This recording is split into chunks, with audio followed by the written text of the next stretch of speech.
I think the reasons that people are selling are pretty much the standard ones that you'll see, and the institutions that are selling are pretty much the standard institutions as well. Things that I've looked at a spin out of a captive from a bank. I looked at a tail end sort of rump set of LP positions. Part of the distinguishing thing about the Aussie market as it stands at the moment is that it's still a maturing market. Private equity was largely domestic until fairly recently. And the big issue, at least until the downturn, was that people didn't actually have enough allocation. People were still trying to ramp up their positions. So not a natural secondaries market. People were shy on their allocation. They were trying to increase their exposure.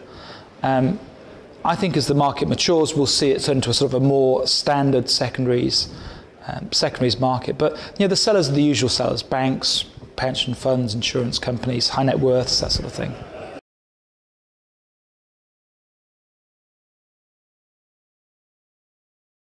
We quite like hairy, difficult transactions, although I'm very aware of the fact that Guy Hand said he loves it when things are much, much worse than they originally look. And I think somebody unearthed that quote of his, and of course it's come back to bite him in the arse fairly severely recently. But we do like complex transactions. We've done a lot of private equity directs. They're more difficult, and that's something we feel we specialise in. We've got a lot of understanding and experience in tweaking those.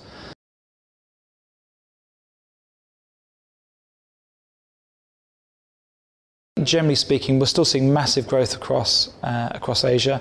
Some of the Chinese investments we made, the underlying growth there was fantastic. It's trickier to do track records. You're talking about a huge geographical territory. So you've got to have a real commitment, or you've got to trust the GPs that you're looking at. So you've got to find really good quality GPs. That makes more of a difference in Asia, I think, than elsewhere.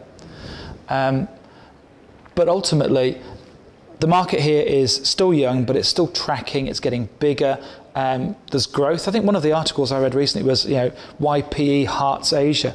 Everybody loves growth. Everybody loves the fact that the fundamental way of making money in private equity works here, and it works more obviously at the moment than it does in a slightly sort of moribund place. You walk around the miserablest UK, we're not expecting any growth, whereas you're looking at Australia, didn't even dip into recession. Our Indian investments are going off the back of an economy that's still moving very strongly, and China is the same thing. The problem is you've just got to be careful of your falling knives.